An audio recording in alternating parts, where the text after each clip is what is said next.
हमारे बारे में सुनते सुनते प्रेम हो गया, तुमने हमसे प्रेम कर लिया, विवाह कर लिया। बोले देवी एक बात कहता हूं, हमारा भजन कौन करता है? बोले हमारा भजन जो करते हैं ना, निष्किंचना वयम सस्वम निष्किंचन जनप्रिय।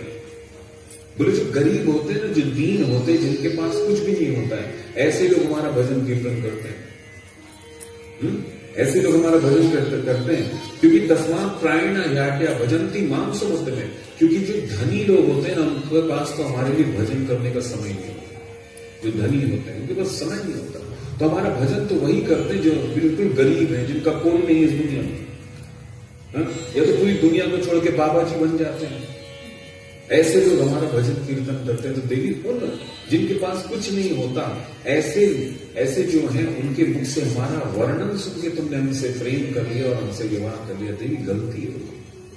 उन निष्किंचनों से हमारे बारे में सुना और हमसे प्रेम करके विवाह कर लिया, गलती है। फिर पीछे मुड़ करके देखते हैं, लेकिन रुक्मिणी जी को कोई असर नहीं। इसके बाद भगवान बोलते हैं, देवी अभी भी कुछ नहीं बिगड़ा है। वो जो शिशुपाल है ना, तुमसे बहुत प्रेम करता है। अगर तुम अभी भी चाहोगी तो वो तुम्हें स्वीकार कर लेगा। तो मेरे तरफ से कोई बंधन नहीं है, तुम चाहो तो जा सकती है शिशुपाल का, तो तुम्हें स्वीकार कर लेगा। हमारे तरफ से बिल्कुल बंधन हो तो। और जैसे भगवान पीछे मुड़ करके देखते हैं, तो अब रुक्मिणी दिखाई देती है। भगवान जैसे ही उठते हैं तो देखते हैं रुक्मिणी तो मूर्छित होकर के गिर पड़ी है। जैसे रुक्मिणी जी ने यह बात सुना तो उन्हें लगा कि शायद मेरे प्रभु मेरा त्याग करना चाहते हैं, तभी तो आज ऐसी बात कह रहे हैं। तो रुक्मिणी जी को लगा कि मैं प्रभु का बिना कैसे सहन कर पाऊंगी, शायद ये मुझे छोड़ना चाहते हैं। बस ये बात उनके हृदय में आई तो तुरंत मूर्छित होकर के गिर पड़े। भगवान चतुर्भुज रूप धारण करते हैं और दो भुजा से रुक्मिणी जी को उठाते हैं और एक भुजा से जो है रुक्मिणी जी के जो मुख मंडल पे जो श्वेत की बूंदे आ गई थी उनको पोंछते हैं, हवा करते हैं। और जब रुक्मिणी जी को थोड़ा होश आता है तो भगवान कहते बोले ये क्या हुआ देवी? अरे हम तो तुमसे परिहास कर रहे थे, तुमने सच मान लिया, तुम तो बिल्कुल मूर्छित होकर के गिर गई। हाँ, मामा वैदर्भ श्वेता जाने त्वां न परायण। मैं जानता हूं तुम मुझसे बहुत प्रेम करती हो, मैंने तो बस बता श्रोतु काम है चरित। मैं तो तुम्हारी बातें सुनना चाहता था, तुम मुझे कुछ कहोगी, मैं तुम्हारी बात सुनने के लिए तो तुमसे ऐसा परिहास कर रहा था। और देखिए अयनी परमो लाभो गृहे सुगृह में दीना। अरे घर गृहस्थी में यही तो लाभ है कि थोड़ा बहुत कभी कभार खटपट हो, फिर एक दूसरे को रूठना मनाना हो। देवी हमने तो इसलिए किया और तुम इतना बुरा मान गए। ये बात जब भगवान कहते हैं, अब रुक्मिणी जी को थोड़ा जब होश आता है, थोड़ी ठीक ठाक होती है, तब बोलते प्रभु एक बात कहूं, आपने सब बातें बिल्कुल ठीक की, आपने एकदम बिल्कुल ठीक बात कही है। एक बात कहती हूं कि मैंने आपको नहीं स्वीकार किया प्रभु, आपने मुझे स्वीकार किया। मैं तो आपके योग्य थी ही नहीं, मैं तो आपके योग्य थी नहीं। कहा मैं जो है काम क्रोध लोभ मोह में बंधी हुई एक संसारी प्राणी, और कहा आप इन सब से परे। बोले आपने तो हमें स्वीकार किया है ना, तो आपने ठीक कहा। और आप कहते हैं कि समुद्रम शरणम गतान, आप बोलते मैं राजाओं से डर के समुद्र के मत में छुप गया। अरे बोले जहां पे काम क्रोध लोभ मोह रहते हैं ना, उन इंद्रियों में नहीं रहते। आप तो आत्मा रूपी समुद्र में आपका निवास होता है। तो जहां पे काम क्रोध लोभ मोह मद नहीं रहता, ऐसा जो निर्मल जो आत्मा है, वहां पे आपका वास है। तो बोले प्रभु आप बिल्कुल ठीक कहते हैं। और आपने कहा कि बोले प्रभु कि आपके माता पिता का कोई ज्ञान नहीं है, किसी को मालूम ही नहीं कि किसके छोरा हुआ। तो एक बात कहो प्रभु, आपके भी कोई पिता होते हैं? जगत के बाप हो आप, आपके कहां से पिता आ रहे? जगत के पिता हो। और आप कहते हो कि मैं सुंदर नहीं हूं, कारा कारा सा हूं। ये भगवान बोलते हैं हम तो सुंदर भी नहीं, सब गोरे गोरे, लेकिन गोरे लोगों को ज्यादा महत्व हो है। बोले हम तो काले काले से। तो इस बात को सुनकर रुक्मिणी जी कहती, बोले प्रभु एक बात कहूं, जब काले हो तो इतना गजब ढाते हो, गोरे होते तो न जाने क्या करते। गोरे होते तो क्या करते? अरे ब्रज के रसिक तो ऐसा भी कहते हैं कि नंद लला तुम होते लली, गले कट जाते करोड़। बोले प्रभु आप तो लाला है, तो ऐसी हालत है कहीं लाली होते तो न जाने आपको पाने के लिए आपके पीछे कितनों के गले कट जाया करते। और कहते प्रभु आप सुंदर नहीं, सुंदर नहीं, ऐसा कहते हैं। और फिर आगे कहते हैं, बोले प्रभु एक एक बातों का रुक्मिणी जी ने बड़ा सुंदर उत्तर दिया। और कहते हैं, बोले प्रभु आप कहते हैं जिनके पास कुछ नहीं होता, जो दीन होते हैं, दुखी होते हैं, वही मेरा भजन करते हैं। जो फक्कड़ संत महात्मा होते हैं वही हमारा भजन कीर्तन करते हैं। तो एक बात कहती हूँ प्रभु, कबीरा सब जन निर्धना, धनवंता नहीं कोई, धनवंता सोई जानिए जाके राम नाम धन। अरे जो धन दौलत, बड़े बड़े महलों वाले, गाड़ी बंगले मकान वाले, इनको कोई धनी बोलता है? अरे धन तो मरते समय सब यही छूट जाते हैं। असली धन तो आपके प्रेम का है, आपके नाम का, आपके रूप का, लीला खजाने का जो धन है, यही धन जिसके पास हो वही तो सच्चे तौर पे धनवान है। ये तो लोगों की बुद्धि भ्रमित हो गई है, जो आपके प्रेम, आपके नाम रूपी खजाने को छोड़कर के धन दौलत, स्त्री पुत्र मकान आदि के पीछे भागे जा रहे हैं, और जो कि सब मिलेंगे तो सबका सब यही छूट जाएगा। तो बोले प्रभु हमें तो असली भगवान, तो आपके वो भक्त दिखते हैं जिनको लोग दीन बोलते हैं, दुखी बोलते हैं। सच्चा सच्चे तो वही है धन। इसलिए तो भगवान कहते हैं कि जिसे सब कुछ देता हूं उसे मैं अपनी मोहब्बत दे देता हूं। जिसे मोहब्बत देता हूं उसे फिर कुछ नहीं देता। अगर एक बार जिसे भगवान का प्रेम मिल गया तो फिर भगवान के प्रेम के सामने दुनिया है ही क्या। लेकिन अभी तक हम ना भगवान के प्रेम का रस चखे नहीं, इसलिए दुनिया की ओर खिंचाव जा रहा है। इसलिए दुनिया की छोटी छोटी बातों में हमें बुरा लग जाता है कि इसने ये कह दिया, उसने वो कर दिया। लेकिन जिस दिन भगवान के प्रेम रस का हम चस्का चख लेंगे उस दिन दुनिया की कोई बात बुरी नहीं रहेगी, न कोई कामना रहेगी, न कोई तड़प रहेगी। कि कथा हो किस लिए कि हम भगवान के उसी प्रेम अद्भुत रस का हम थोड़ा सा स्वाद चखें, आस्वादन करें। देखो दुनिया का दुख दूर नहीं होगा, उसका एक ही तरीका है कि भगवान के परम प्रेम स्वरूप का हम आनंद लें। उस आनंद में ऐसे डूब जाए कि दुनिया के किसी दुख का हमको पता ही नहीं। जय श्री कृष्ण। तो ऐसे भगवान यहाँ पे वर्णन करते हैं। बोले देवी ठीक है, तो तुम ठीक हो ना? बोले प्रभु बिल्कुल ठीक हूं, आपने मुझ पर कृपा की है जो आपने मुझे स्वीकार किया है। भगवान बोले हम तो थोड़े टेढ़े हैं, तुम्हारे स्वभाव में ऐसी टेढ़ी टेढ़ी बातें करें, यानी तो हमको लोग बांके बयानी करें, यही तो बाकी क्या, क्योंकि हमारा काम ही है बाकी बाकी बातें करना है। तो बोले प्रभु आपकी यही बाकी अदाएं हैं, ये आपका जो बांकापन है, इसीलिए तो हमें आपका दीवाना बनाया, और इसीलिए तो आज आप हमारे पति हैं। और बोले प्रभु ऐसा कौन नहीं होगा जो आपकी इस बाकी अदाओं पे आपका दीवाना ना होना चाहे? कौन होगा ऐसा? कौन ऐसा हो सकता है जो आपका बनना ना चाहे? और कहती क्या है रुक्मणी बड़े प्रेम से, ओबे तो बाकी की बाकी बन गई और बाका बन गया मेरा। ओबे तो बाकी की बाकी बन गई और बाका बन गया मेरा। बाकी की बाकी बन गई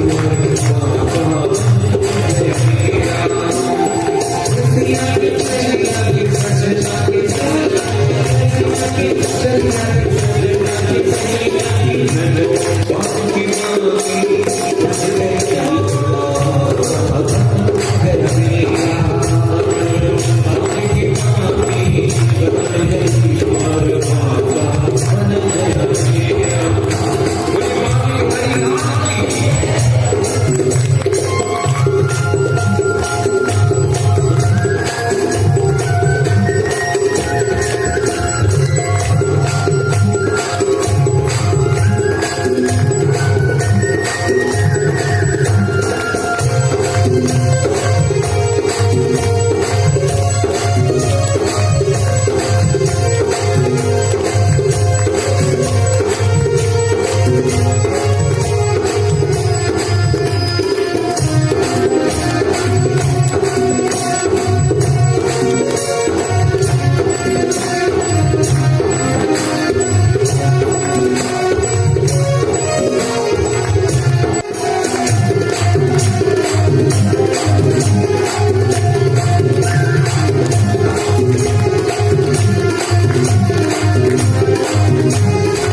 बड़ी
और 85 की उम्र में बापू मन है कि हमारे घर छोड़ा है, वैसे बहुत चाहते।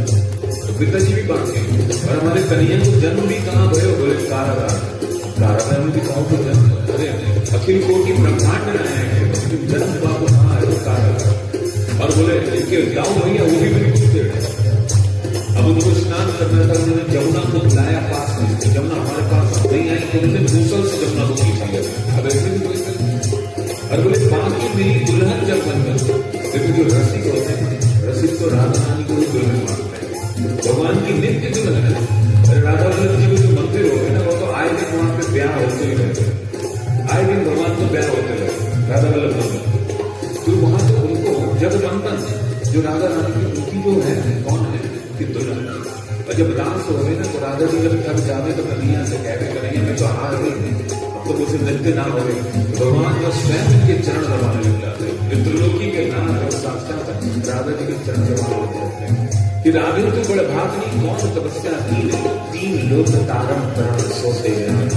तो भगवान राधा जी के आंखों में तो ऐसे जो राधा जी की तेरी दुआ से चरण दबवा, जो सफा के चरण को दर्शन करना चाहे भाई से चरण दबवा, तो ऐसे राधा रानी और बाकी गोपाल के बाकी पुजारी। और हमारे गोपाल की पुजारी भी बड़े टेढ़ है। एक वृंदावन को एक माधवदास का नाम को एक भगवान को प्रेमी। और यहाँ तो स्वभाव क्या है, संतों की जो जूठी प्रसादी होते हैं ना, तो सीख प्रसादी कर होता है, सीख प्रसाद। अब ये करते क्या कि जहां भी संत भोजन करें तो जूठी पत्तल जो होती थी ना, जो फेंक दी जाए, तो जूठी पत्तल में से जूठन पूरा निकाल करके पूरा साफ करके एक दोने में ले आया करते और उसको बढ़िया भगवान को भोग लगाए, उसी झूठी प्रसाद को स्वयं पाया करते। ये उनका स्वभाव था, रोज का यही स्वभाव कि जो संतों के पत्तल में जो जूठा बच जाए उसको इकट्ठा करें और अपने कुटिया में ले आए और उसको भगवान को भोग लगा करके पालें। आज संयोग ऐसा हो गया कि वो लाए और संयोग से भगवान को भोग नहीं लगा पाए, मुंह में रखे। तो जैसे ही मुंह में रखे तब उनको ख्याल आया गलती है तो ठाकुर जी को भोग ही ना। बड़ी चिंतित हो गए तो अपने गले में हाथ रख लिया, बोले अंदर तो जाने ना देंगे, हमारे ठाकुर को भोग नहीं लगाया हमने।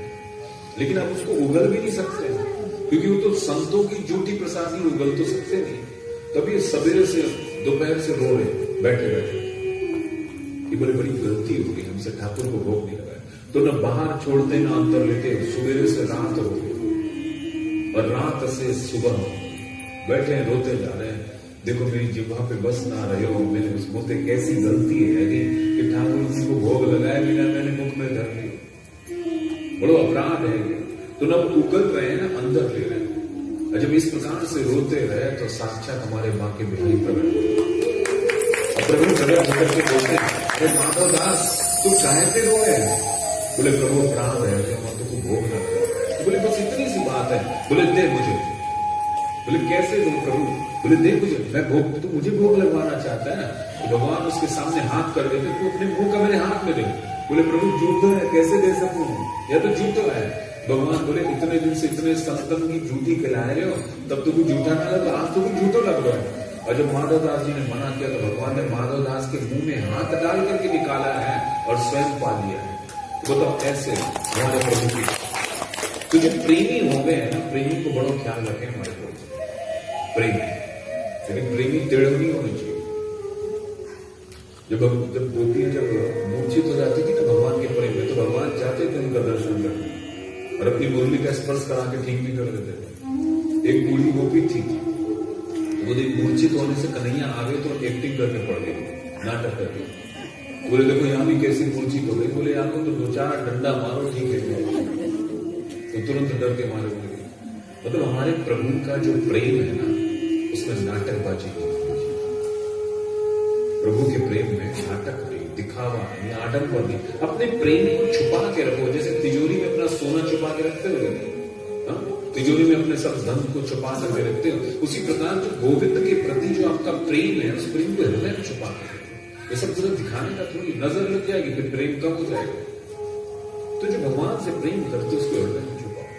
तो ऐसे माधवदास तो बाकी गोपाल के बाकी पुजारी, तो ऐसे तो इनके पुजारी है, झूठा झूठा भोग लगाते हैं, लेकिन भगवान उसको भी स्वीकार कर लेगा। बाकी बिहारी के जब मंदिर जाओगे तो वहां बार बार पर्दा लगता रहता है।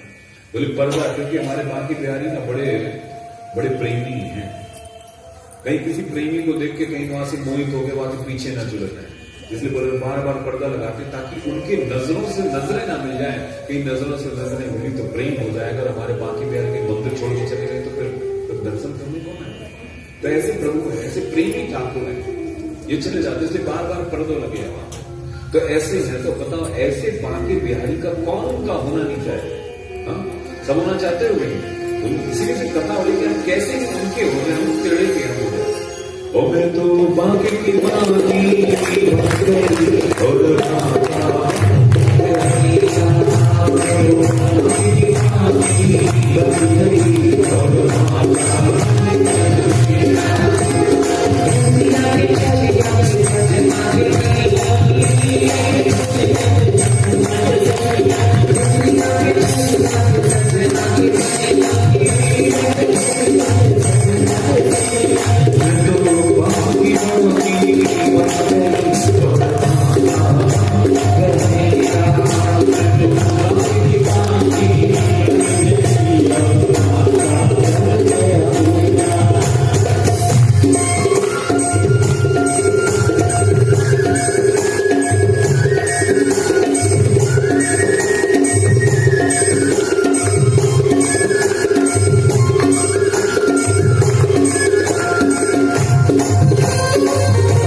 प्रभु का स्वरूप कैसा है, बड़े सुंदर है। तुम्हें देख या यकीन होता है, कोई इतना भी हसीन होता है कि देख कहां पाते हैं तुम्हें ऐ कन्हैया, ये दिल कहीं और होश कहीं होता है। ऐसे प्रभु का ऐसा सुंदर मुखार है कि एक बार कोई उनको देख लेना तो चित्त ठिकाने नहीं, चित्त ठिकाने नहीं, ऐसा उनका स्वरूप है। तो जब कोई उनको टकटकी लगा करके देखे हैं तो कन्हैया उनको बोले चोरी, तो कोई लाज ना है, तो हम कहते काहे से देखे भैया, रोज रोज हमारी नजर उतार के हमको परेशान कर दी, तेरी सी नजर लगे, अभी मैया पे जाके तेरी शिकायत करो, फिर मैया तो बता। तो गोपियां कहती बोले प्रभु सम्मोहन करता है रूप तुम्हारा, नजरें हमारी व्यर्थ में बना। बोले प्रभु इतना सुंदर स्वरूप धारण किया, बोले प्रभु देखें नहीं तो फिर क्या करें, हमारी नेत्रों की सफलता तो इसी में है कि हम तुम्हारे बहुत सुंदर मुखार रंग का स्वरूप का दर्शन करें। और ऐसी बात करते प्रभु टेढ़ी बातें करते हैं और टेढ़े टेढ़े लक्षण अनेक काम कर रहे हैं। अब बोले बिल्कुल टेढ़ा काम है इनका। देखो या तो सबन के घर को अपनो ही नजर, काऊ के घर में पूछ के जाने की जरूरत नहीं, बिना पूछे पहुंच जाते। एक गोपी के घर में पहुंच गए और बड़े प्रेम से मटकी निकाले, अपनी गोद में रखे, कैसे भगवान श्याम बढ़ रहे और कितने सुंदर छोटे हाथ, लाल लाल हाथ, उनमें से सफेद माखन लेकर के अपने मुख में खा रहे, पूरे मुख में चारों तरफ माखन लगा। तो कैसा मुखार रहता है प्रभु का। तो गोपी जैसी आती, बोले चोरे, दिन दहाड़े तो चोरी कर रहे हैं, अरे तो लाज ना रहे, कहा तो नंद को चोरा, मुझको तो लगे ही ना कि नंद को चोरा, ऐसे दिन दहाड़े कोई चोरी करे। तो बोले भाभी निकल रुक जाइए, ऐसे काम को चोर नहीं कहना चाहिए, अरे पहले जांच परख ले, वहां के बाद चोरी करो। अच्छा कहाँ जांच परख नहीं है, मेरे घर में घुस गए और देख अपने गोद में मटकी रख करके तू कैसे मांगकर खा रहे हो, तू कह रहे हो कि तू चोर ना है। भाभी सुन, तो तूने तो पहले से मन में बांध ही लियो कि आज तो चोरी बनाना है, तो फिर तुम्हें चोरी करना। कई बार होता है लोग पहले से मान ही लेते हैं कि गलत है, तो फिर वो सब गलत ही गलत दिखाई देते हैं, अपनी दृष्टि को बांध लेते हैं। तो मैंने देख भाभी बात ऐसी, हम यहाँ से गुजर रहे थे गली से, तो हमने भाभी देखा तेरे घर में कुत्ता घुस गया। बोले भाभी वह कुत्ता तो निकालने के लिए घुसे और तुमको चोर कह रही। बोले कहा, तो बोले भगाया क्या हुआ, बोले तू कहते ना भरो। बोले भाभी बात ऐसी, कुत्ते के साथ बहुत सारी मक्खियां भी आ गई। और भाभी मैंने देखो तूने ताजे ताजे माखन निकाल के रखे, कितनों मेहनत करें तेरी सासू, कितना तो कुछ सुनावे है, घर को कितनों काम करें, अब तेरी माखन में मक्खी लग जा रही तो ठीक तो ना है। भाभी मैं तो आवारा डोल तो फिरूंगा, तो मैंने सोचा कि कच्चे तेरे काम कर देना चाहिए। तो बस भाभी भाई तेरी माखन की मटकी से वह जो है ना मक्खी हटा रहा हो, जब मक्खी हटाए लगे तो देखो यहाँ चीटी भी लग गई, हम चीटी भी हटाए। बोले अच्छा तो चीटी हटा रहे। बोले हाँ भाभी। बोले तो बोले फिर चीटी तो हाथ से हटाएंगे, तेरे मुख में माखन कहाँ से आया। बोले तू समझे ना, फिर तुमको चोरी सिद्ध करना चाह रहे। बोले जब तक चीटी हटाए लगो ना भाभी, इतनी मक्खी मेरे मुंह में आकर बैठ गई बार बार, तो मैं 2-4 बार हटाया, मेरे मुंह में माखन को हाथ पड़ेगा। बोले कुछ भी आइए माखन को हाथ पड़, लेकिन एक बात भाभी बताओ, माखन खाए तो ना, लेकिन वो माखन मेरे मुंह में लगो, बहुत ही स्वादिष्ट माखन है, तो बहुत ही सुंदर माखन निकाल के। तो ऐसी मीठी मीठी बातों से गोपियों का मन हर लेते हैं। वो गोपियां भी बलियां लेती हैं, बोले नहीं कन्हैया तो मेरी नजर ना आ गया, तू ऐसी चोरी करते रहे, तो ऐसे जो घर में आकर के चोरी करे, और ऐसी चोरी करते करते तो हमारे अपने चित्त की भी चोरी कर ले, हमारे चित्त भी थे। तो ऐसे जो प्रभु टेढ़े टेढ़े लक्षण अनेक काम करे। और देखो भैया यार दुनिया बड़ी टेढ़ी है, टेढ़ी दुनिया में अगर जीनो है ना तो आप टेढ़ी टांग वाले से ही प्रेम करना पड़ेगा, वही बताओ, क्योंकि टेढ़े लोग तो निपटना बड़ो कठिन है, इसलिए वहां टेढ़ी टांग वालों जब कन्हैया वही से प्रेम करो, वही निपटे वो सबसे। तो जानते नहीं हो हम टेढ़ी टांग वाले के उपासक हैं, बोलो भाई हम जानते कि वह टेढ़ी टांग वाले जो कन्हैया है ना, हम तो वाकई हैं, हम तो कथा के बाद या भाव आ जाए कि हम तो वाकई हैं, वह कन्हैया के हैं, वह मदन मोहन के, वह गोविंद के हैं, वह बांके बिहारी के हैं। बस ये भाव हमारे हृदय में आ जाए, हमारी कथा स्वतः। अभी तक तो हम बोलते थे हम इसके हैं, हम उसके हैं, हम यहाँ के, हम इस शहर के, हम इस परिवार के, हम इसकी हैं, उसकी हैं, यही करते हैं। लेकिन अब यह बोलना आरंभ हो जाए हम तो गोविंद के, हम तो गोविंद के, ये भाव आ जाए। तो इस प्रकार से जो रुक्मिणी जी हैं आनंदित होती प्रभु का एक बांकापन होता है, और यही बांकापन तो हमें प्रभु का बनाता है। देखो क्या दुनिया की बातें सुनना फालतू की, इधर उधर की, फायदा कुछ होने वाला नहीं। लोगों की पापों की चर्चा सुनोगे ना या पापों की चर्चा करोगे तो आपकी बुद्धि भी खराब होगी, समय खराब होगा। क्यों ना भगवान की चर्चा की जाए, उनकी चर्चा सुनी जाए, मन भी प्रसन्न हो जाता है और धीरे धीरे मन भी हमारा उन्हीं में अटक जाएगा, ये अटक जाएगा। जिस प्रकार से वर्णन करते हैं भगवान की 16,108 बयान हुए और भगवान के जो सबसे 10 पुत्र, भगवान सबसे 10 पुत्र हुए और एक कन्या हुई। यहाँ बोलते 1,61,080 भगवान के पुत्र हैं। जय श्री कृष्ण, इतने भगवान के पुत्र हैं। तो एक बार की बात है कि ये सभी पुत्र एक बार खेल रहे थे। तो जब खेल रहे थे तो यहाँ पे कि एक कुआं में उनकी गेंद चली गई, तो कुएं में उनको एक गिरगिट दिखाई दी। जब वो गिरगिट दिखाई दी तो बहुत बड़ा गिरगिट था। तो उस गिरगिट को देखा तो इन्होंने निकालने का प्रयास किया, लेकिन गिरगिट निकला नहीं। तो इन्होंने जाके भगवान से कहा और भगवान स्वयं कृष्ण आए और वामेन तम करेण सही। तो भगवान ने देखते देखते अपने उल्टे हाथ से उस गिरगिट को कुएं से बाहर निकाला और जैसे भगवान का स्पर्श हुआ तो वो जो गिरगिट है बड़े सुंदर राजा के रूप में प्रकट हो गया, वस्त्र आभूषण पहन करके प्रकट हो गया, भगवान को प्रणाम करता है। भगवान बोलते तुम हो कौन? बोले प्रभु नृगो नाम नरेंद्रो हम एक क्षमाकु तनिया प्रभु। बोले प्रभु नृग है मेरा नाम, मैं एक क्षमाकु कुल में उत्पन्न हुआ राजा हूं। और बोले प्रभु दानीशु आख्याय मानेशु यदि ते कर्ण स्पृशम। बोले प्रभु अगर आपने दानियों का नाम सुना होगा ना, दान देने वालों का, तो उन दानियों में मेरा नाम जरूर सुना होगा, मेरा नाम मृग। तो भगवान ने कहा जब तुमने इतने दान दिए तो फिर ये गिरगिट क्यों करना पड़ा तुम्हें? बोले प्रभु बात ऐसी हुई कि मैंने बहुत गायों का दान दिया, पयस्वनी तरुणी सील रूप गुणोपन्ना। मैंने बहुत सुंदर सुंदर गायों का दान दिया जिनके बछड़े थे बड़ी सुंदर दूध भी दिया करती थी, ऐसे बहुत गायों का दान दिया। एक बार मैंने ब्राह्मण को गाय दान दी और जो गाय दान में चली गई थी वही गाय दोबारा मेरे पास आ गई और जो दान दोबारा देना था किसी दूसरे ब्राह्मण को उनमें आकर के मिल गई। तो एक गाय का 2 बार दान हो गया। अभी दोनों ब्राह्मण आपस में कहने लगे मेरी गाय मेरे पास लेकर के। बोले महाराज ये तो हमारी है। अब एक गाय को 2 बार दान दे दिया। हमने बोला महाराज जी इसके बदले हम दूसरी गाय और ले जाइए, चाहे बोले तो 1000 गाय और ले जाइए, लेकिन इस बात को छोड़ दीजिए। बोले महाराज आपको निर्णय करना पड़ेगा, क्योंकि आपने एक गाय को 2 बार दान दे दिया, आपको सही से निर्णय लेना पड़ेगा। अभी जो बोले कि मैं निर्णय ले नहीं पाया, वो ब्राह्मण नाराज होकर के चले गए। तो ब्राह्मणों की दी हुई चीज का मैंने दोबारा दान कर दिया। बस उसी के अपराध के कारण जब मैं मरा तो मुझे पूछा गया कि तुम पहले अपने पाप का फल भोगोगे कि पुण्य का। और पाप क्या था मेरा कि गाय के जो धन को मैंने दान दे दिया था, ब्राह्मण के धन, तो वही मेरा अपराध था। तो उसी के कारण मुझे मैंने कहा कि मैं अपने पाप का दंड पहले भोगना चाहता हूं और इसके कारण मैंने गिरगिट कर दिया। तो ये बात वो बताते बोले लेकिन प्रभु आपकी कृपा हुई, आज आपका स्पर्श प्राप्त हुआ, मुक्ति को प्राप्त कर लिया।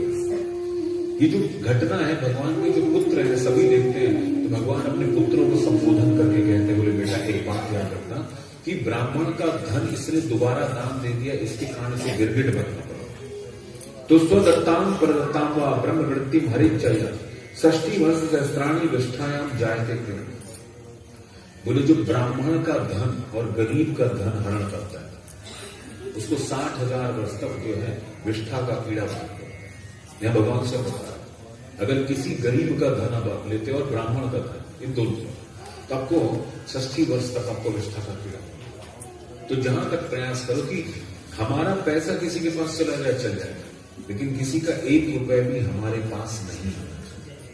और खासकर अगर वो कोई गरीब है, पैसा तो किसी का हमारा पास नहीं होना चाहिए, लेकिन अगर वो गरीब है और वो ब्राह्मण है उसका धन जो है हमारा नुकसान करेगा। बोलते हैं कि जैसे कोई जहर पीता है ना, तो जहर पीने वाला तो स्वयं मरता है, लेकिन जो ब्राह्मण का और या किसी गरीब का धन खाता है उसका पूरा कुल खानदान उसका फल दंड भोगा करता है। इसलिए जहां तक हो सके जो दीन है, हीन है, गरीब है, उसके धन और किसी ब्राह्मण के धन से बिल्कुल दूर रहना चाहिए। ये बात यहाँ पर यथा हम इस प्रकार से भगवान अपने पुत्रों को समझाते हैं।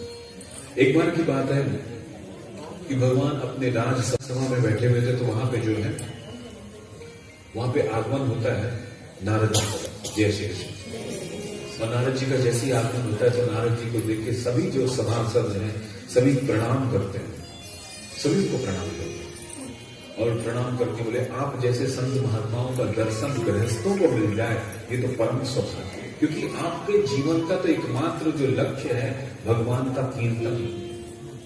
गृहस्थों को ऐसे संतों का दर्शन हो जाए जिनका एकमात्र लक्ष्य भगवान की भक्ति हो, तो ये बहुत बड़ी बात है इनके लिए, संतों के लिए बहुत बड़ी बात है। तो यहाँ पे जब उनको देखते हैं तो बड़े आनंदित हो जाते हैं। बताइए अब क्या आना कैसा होगा? तो बोले महाराज जो है ना, पांडव जो है राजसूय यज्ञ करना चाहते हैं, तो आपको उस राजसूय यज्ञ में आपको निमंत्रण दिया है। और उसी समय एक जो है एक और दूत आता है और वो दूत कहता है, बोले महाराज ये जो जरासंध है ना, उसने 20,000 राजाओं को बंदी बना लिया। तो वो राजा जो है आपको पुकारते हैं, प्रभु आप उनको बंधन से छुड़ाइए। अब एक साथ दो बातें यहां पे हो गई, राजसूय यज्ञ में भी जाना है और उनको बंधन से मुक्त भी कराना है। तो इस बात को सुन करके भगवान उद्धव से कहते हैं, बोले उद्धव आप तो मंत्री हैं, आप बताइए हमें क्या निर्णय लेना चाहिए? पहले हमें राजसूय यज्ञ में जाना चाहिए कि पहले राजाओं को मुक्त करने के लिए जाना चाहिए? तो उद्धव जो है भगवान को प्रणाम करते हैं, बोले प्रभु मान देना तो कोई आपसे सीखे, जो घट घट की जानते हैं, सब कुछ जानते हैं, लेकिन मेरा मान बढ़ाने के लिए आप मुझसे पूछ रहे हैं, आपको क्या करना है? आपको ये पूछने की जरूरत है। यही तो भगवान की, देखो जो सज्जन और जो देवगण के लोग होते हैं ना, वो हमेशा मान दूसरों को देते हैं, स्वयं मान नहीं देते। सबसे बड़ी बात है। यहाँ तो पूरी लड़ाई इसी बात की कि हमने ऐसा किया, हमने ऐसा किया, हमने तो बताया था, ये जो ऐसा बना ये हमने आइडिया दिया था। वो आइडिया भी सब बताते हैं, हमने तो बताया। कहीं बिगड़ जाएगा तो बता नहीं जाती, जब टेढ़ा टेढ़ा सा दिख रहा है ना, ये हमें ही बताया तुझे टेढ़ा, वो बताने कोई नहीं जाएगा। लेकिन बोली जो अच्छा सा दिख रहा है ना, ये सेटिंग हमारी थी, हम ही ने बताया, तो थोड़ा इसको किनारे इतना खसका सके, हम ही ने बताया। तो हम लोगों की आदत कहीं थोड़ा सा भी ठीक करने गाने लग जाता है। तो सज्जनों का स्वभाव यह होता है कि वो स्वयं मान नहीं चाहते, लेकिन सबको मान दिया करते हैं। देखो कोई भी बहुत बड़ा आयोजन करना हो तो उसमें सबसे पहला है कि अपने आप को छोटा कर और सामने वालों को पूरा मान दो, झुक जाओ। आपको कोई पूछे ना पूछे, लेकिन भगवान को तो सब दिखाई दे रहा है ना अंतर में। या तो आप लोगों को दिखावा के लिए कार्य करना चाहते हैं, प्राय बड़े आयोजनों में तो दिखावे भी जाता होता है, तो लोग एकदम आगे आगे आना चाहते हैं कि हम नहीं, हम ही है सब कुछ, इसलिए आयोजन बिगड़ जाया करता है।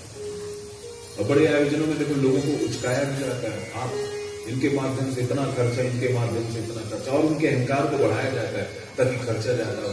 तो मेरे ख्याल से वो आयोजन धार्मिक नहीं, वो तो शोषण वाला आयोजन है। लोगों को बेवकूफ बना के उनके अहंकार को ऊपर उठा और उनसे पैसा ले, तो ऐसे आयोजन से लाभ थोड़ी होता है। और किसी के चढ़ाए जाने से आप चढ़ जाओ तो फिर आपका व्यक्तित्व क्या है? किसी के गलत बोलने से आपको बुरा लगने लग जाए तो फिर आपका व्यक्तित्व क्या? आप स्वयं अपने आप को ठीक से नहीं जानते क्या? किसी के गलत बोलने से आप तुरंत बुरा मान के उन्होंने मैं ऐसा कहा, या किसी के चढ़ाए जाने से आप चढ़ गए कि आपको मालूम है नहीं कि मैं इतना श्रेष्ठ तो नहीं जितना श्रेष्ठ ये लोग बता रहे हैं, लेकिन बड़े खुश हो जाते हैं। तो हमें स्वयं को जानना है। जो स्वयं को जानता है उसको कोई बुरा बोले तो उसको बुरा का असर नहीं होता, उसे कोई अच्छा बोले तो अच्छा का प्रभाव नहीं पड़ता। तो हमें इसलिए सबसे बड़ी बात है हमें स्वयं को जानना है। इसी को सेल्फ रियलाइजेशन बोलते हैं। We must know our self, हमको जानना पड़ेगा। तो यहां पे भगवान मान दे रहे उद्धव, और उद्धव भगवान को प्रणाम करते हैं, प्रभु कैसा मान देते हो? बोले प्रभु एक बात कहें, राजसूय यज्ञ करना हो ना तो सभी राजाओं को अपने अधीन कर लो, तब राजसूय यज्ञ ठीक से हो सकता है। और ये जो जरासंध है ना, इस जरासंध को भी अधीन करना ही पड़ेगा राजसूय यज्ञ। तो ये जो पांडव है इनको अधीन करना पड़ेगा। तो ऐसा करिए प्रभु, पहले तो आप जो है पांडवों को लेकर जरासंध के पास जाइए और जरासंध को जीत लीजिए, फिर उसके बाद आप जो है राजसूय यज्ञ कराइए, जिससे पांडवों का काम बन जाएगा। भगवान बोलते हैं उद्धव तुमने बहुत ठीक बात कही। देखो कहीं भी अगर कोई निर्णय की बात हो ना तो पहले अपना निर्णय कभी मत करो। कई लोग बोलते हैं ना घर में हम जो बोले वही होगा, उसी चक्कर में वो घर बिखर जाता है, फिर लोग अलग अलग हो जाते हैं। बंटवारा जानते हो क्यों होता है? जब एक किसी घर में एक ही आदमी का चलता है, बस हम जो बोल रहे वही ठीक है, तो उस घर में फिर बंटवारा हो गई। आज हमें तो 40-60 साल हो गए। इसको समझना है, एक ही व्यक्ति का नहीं, ठीक है किया ये जा सकता है, पहले ना सबका राय लो। जैसे कुछ हो ना, कुछ बात हो तो सबकी राय लो, तो ये विषय ऐसा है तुम सबका क्या मत है, तो सबके मत को जान लो, फिर सबके मतों में जो श्रेष्ठ है, जिस मत से सबका भला हो सकता है, उस मत के हिसाब से काम कर लो। जैसे देखो सबका मान भी रह जाएगा, लेकिन आप तो अपने मन से जो मन में आए वही कर दिए, जिससे होता क्या, फिर धीरे धीरे लोग आपसे नाराज होने लग जाते हैं। तो तरीका है, अपना मत मत रखो, पहले सबका मत जान लो। अपना मत रखोगे तो सिर्फ आप ही का मत रहा, लेकिन 4-6 का मत सुनोगे तो आपके पास मत बढ़ जाएंगे। बहुत सारी योजनाओं का पता लगेगा, तो उन योजनाओं में से एक योजना को चुनना है जो सबके लिए फायदेमंद होती। भगवान ने यही काम किया है। और यहाँ जो उद्धव भगवान को सलाह देते हैं, भगवान जाते हैं हस्तिनापुर, और वहां पे जो भीम और अर्जुन को लेकर के भगवान जाते हैं पाटलिपुत्र, पटना, और वहां जाते हैं जरासंध के यहाँ ब्राह्मण का वेश बना करके जाते हैं। कृष्ण, अर्जुन और भीम तीनों ब्राह्मण का वेश बना करके गए। अब जब ये जाते हैं वहां पे जाकर के प्रणाम करते हैं उनको, तो जैसे ही ब्राह्मणों को देखता है तो ये प्रणाम करता है कौन? जरासंध। और जब जरासंध प्रणाम करता है तो ये सभी आशीर्वाद देते हैं, और जब आशीर्वाद देते हैं तो ये जरासंध होता है ब्राह्मण देवता। आप लोग ना थोड़े से जाने पहचाने से लगता है, जाने पहचाने से लगता है। बोले नहीं, हम तो आपसे पहली बार मिले। बोले नहीं, पता नहीं ऐसा जाने पहचाने से लगता है, ऐसा लगता हमने कहीं देखा है आपको।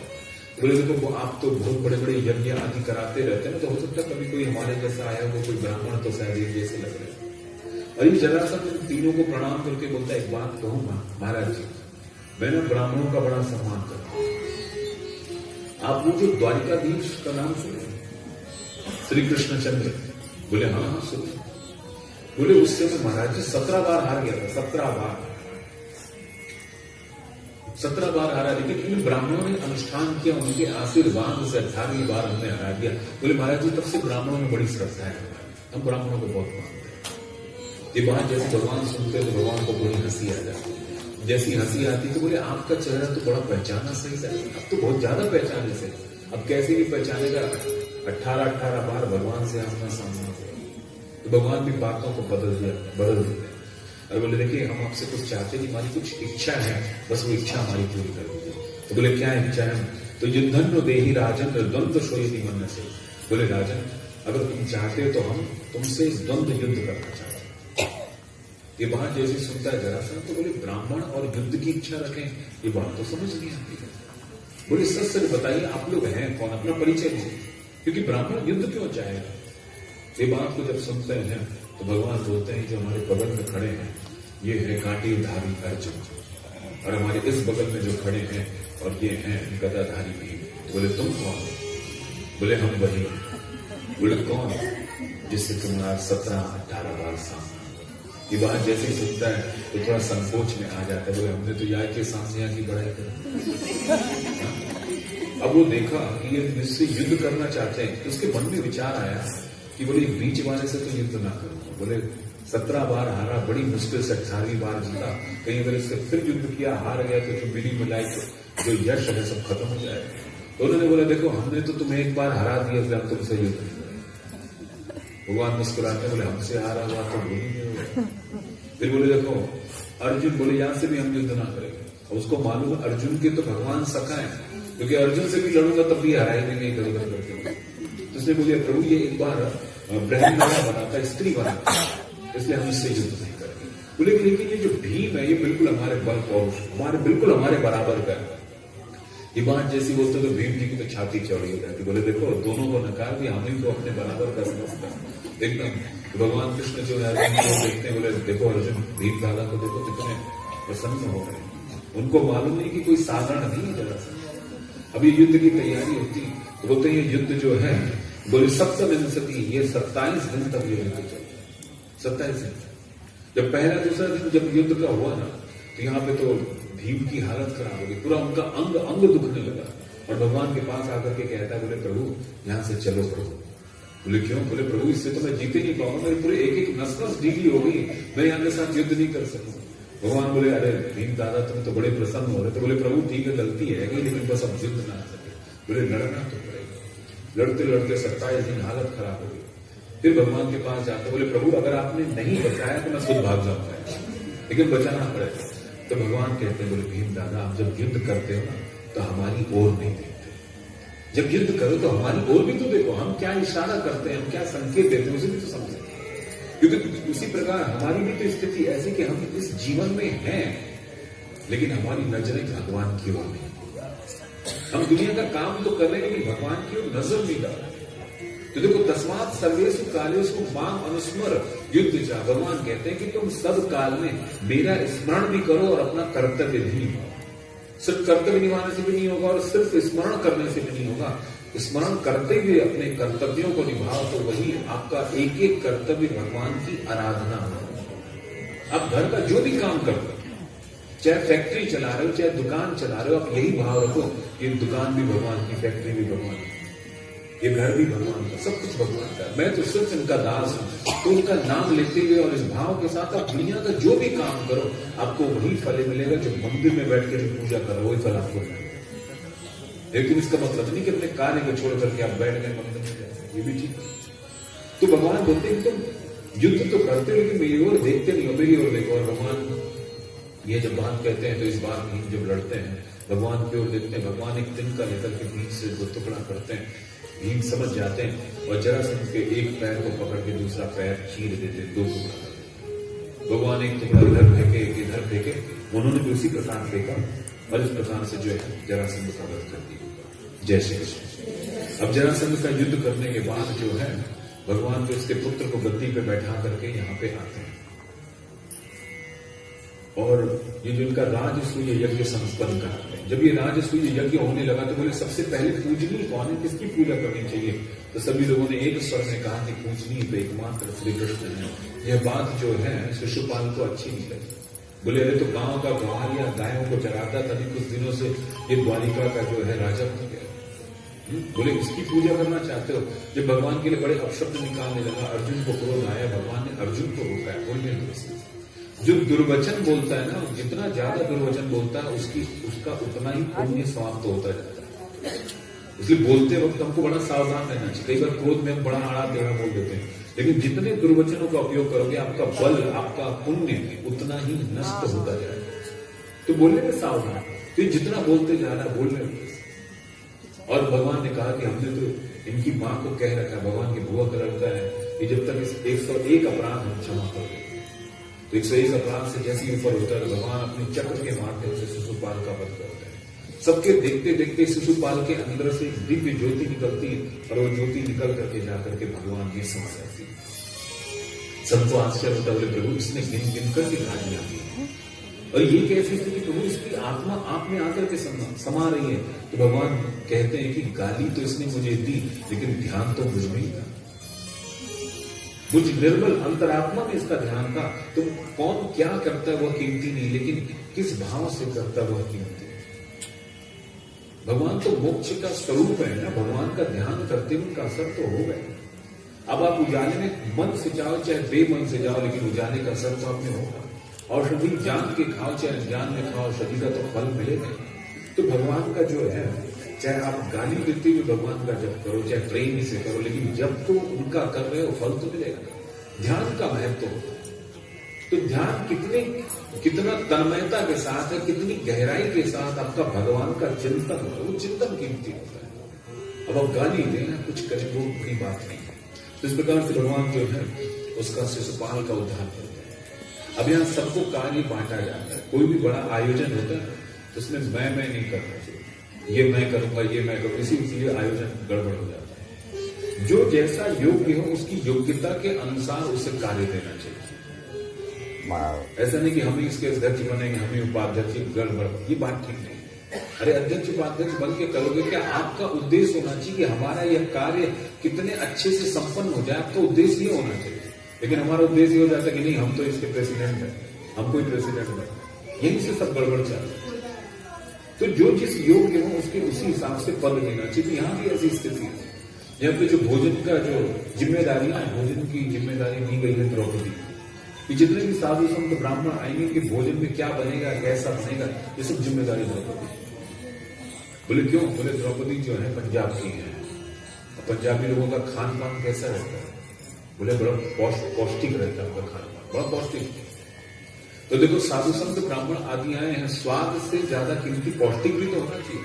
और आजकल हमारी स्थिति क्या है कि हम पौष्टिक नहीं खाते हैं, हम थोड़ा स्वाद जो अच्छा लगे हम वही खाते हैं, इसलिए तो सबका शरीर खराब होता है। तो स्वाद नहीं, वो भोजन कितना हमारे लिए पुष्टिकारक है। तो बोले देखो साधु संत ब्राह्मण आ रहे हैं तो द्रौपदी जो बनवा रही वो तो पौष्टिक हो गई। ये भगवान ने द्रौपदी को देती है। और बोले भोजन परोसने का काम भगवान ने भीम को दिया है।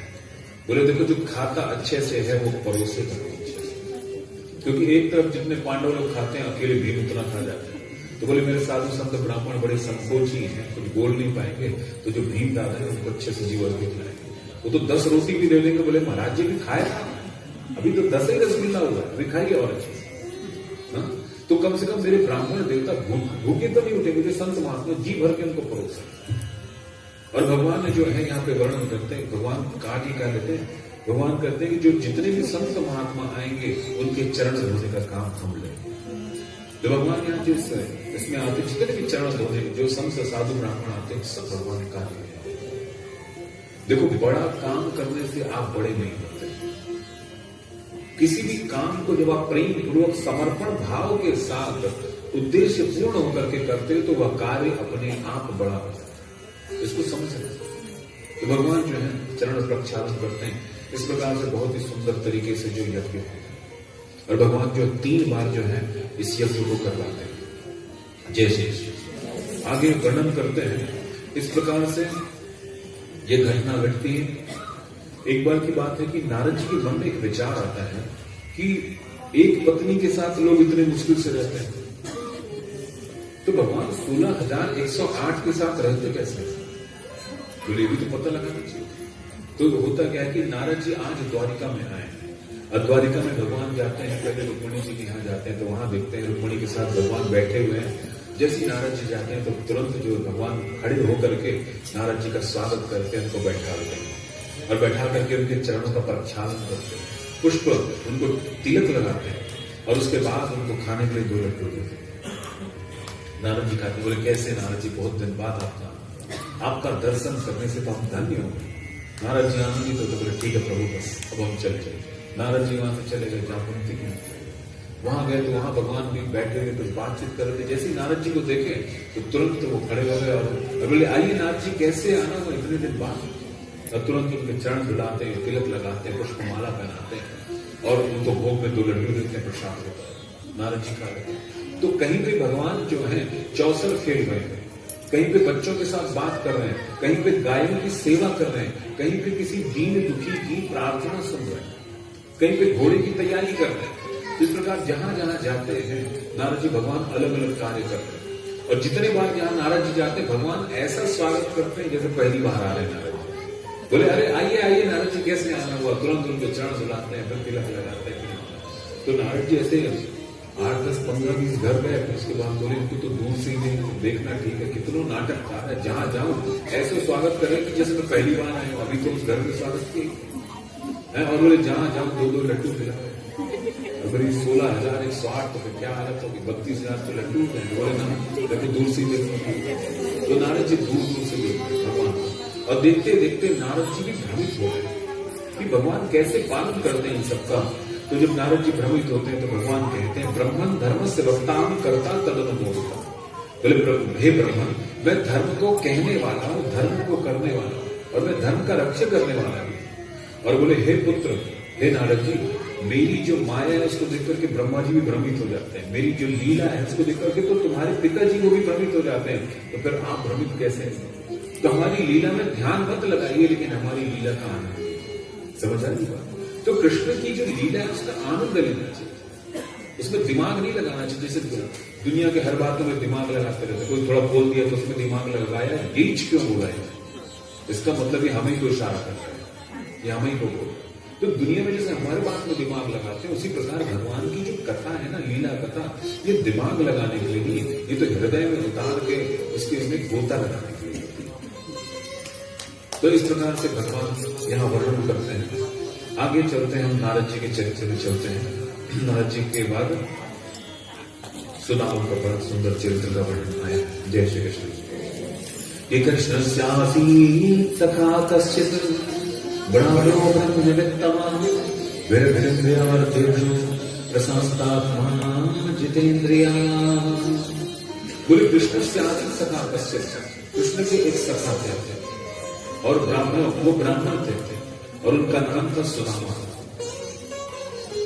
कृष्ण के सखा है। और ये सखा कैसे हैं? बोले साधारण सखा नहीं, उनके यहाँ पे विशेषणों का वर्णन हुआ है। कृष्ण के सखा है और ये कैसे हैं? बोले विरक्त है। और इंद्रियार्थेषु, उनकी इंद्रियां जो है वे विरक्त है, वो संसार की ओर नहीं जा रही उनकी इंद्रियां।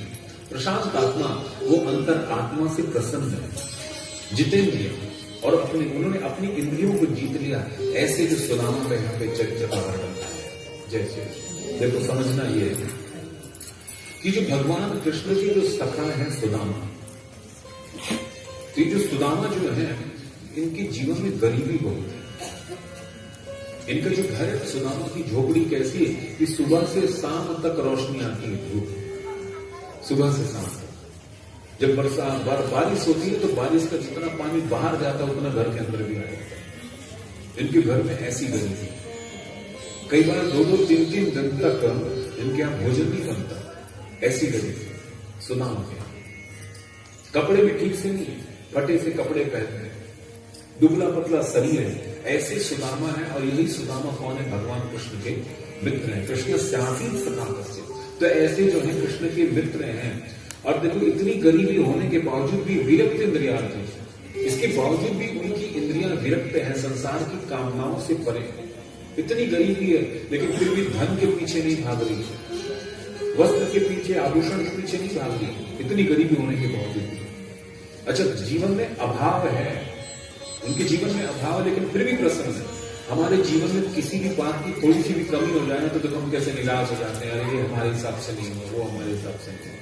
लेकिन इनके जीवन में इतना अभाव है, घर भी ठीक नहीं है, वस्त्र भी नहीं है, भोजन की भी कोई इंतजाम नहीं है, लेकिन फिर भी कैसे है? प्रशांत आत्मा, फिर भी प्रशांत है, प्रसन्न और जितेंद्रिय। इन्हें जो मिल जाता है उसे प्रभु का प्रसाद समझ करके स्वीकार कर लेते हैं और ज्यादा के पीछे भागते नहीं है। ऐसा स्वभाव है सुदामा।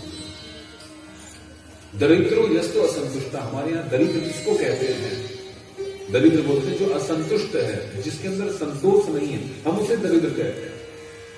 संतोष का मतलब ये नहीं है कि ज्यादा मत चाहो, जितने में उतने में रहो। संतोष का मतलब ऐसा नहीं। संतोष का मतलब है कि जो मिल गया वही मेरे लिए पर्याप्त है।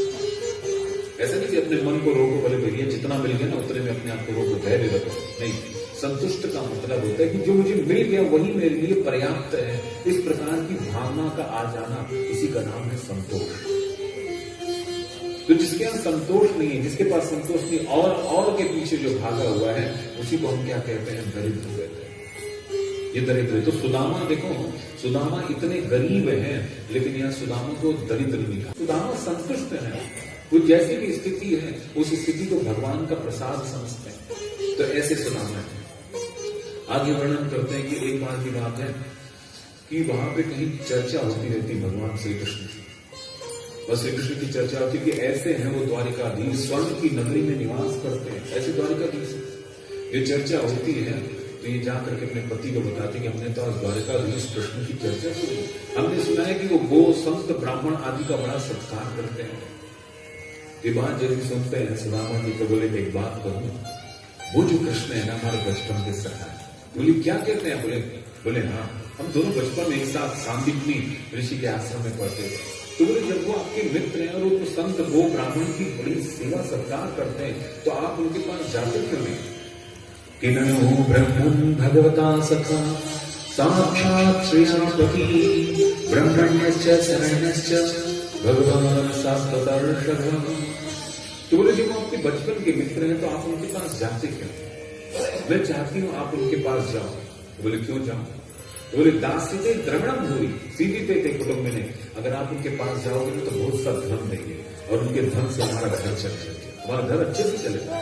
इस बात को सुनकर के सुदामा कहते हैं, बोले देवी फिर तो मैं बिल्कुल नहीं जाने वाला, क्योंकि मैं अपने कृष्ण से प्रेम करता हूं और उनसे किसी कामना के लिए उनके पास जाऊं तो फिर ये प्रेम कैसा? वो प्रेम ही क्या जिस प्रेम में कोई कामना तो वासना में होती है, मोह में होती है, लेकिन प्रेम में तो सिर्फ समर्पण होता है। प्रेम में किसी भी प्रकार की मांग नहीं होती, जहां मांग है वहां प्रेम नहीं है। प्रेम में तो तदर्पता खिलचारता तद स्मरण परम व्याकुल देती। प्रेम में तो हमारा हर कर्म अपने प्रियतम की प्रसन्नता के लिए होता है और एक पल भी अपने प्रियतम को भूल जाए तो तड़पने लग जाता है। ऐसी स्थिति होती है प्रेम में। प्रेम का लक्षण क्या है? गुण रहितम कामना रहितम प्रतिक्षण वर्धमानम अविच्छिन्नम प्रेम स्वरूप, जहां पे किसी के गुण को नहीं देखा जाता, गुण रहितम, कामना रहित, जहां पे कोई कामना नहीं रहती। देखो हम जब किसी से प्रेम करते हैं ना तो गुणों को देख करके प्रेम करते हैं। भगवान से भी हमें कुछ मिलेगा, इसी मिलने के भाव से भगवान से प्रेम करते हैं। लेकिन प्रेम का लक्षण है कि वहां गुण नहीं देखा जाता, गुण रहितम, कामना रहितम, वहां किसी भी प्रकार की कामना नहीं रहती कि मुझे यह मिल जाए या मेरे अनुकूल चल जाए, कामना रहता। प्रतीक्षा वर्धमानम, जो सच्चा सात्विक प्रेम होता है वो लगातार बढ़ता जाता है, वो घटता नहीं।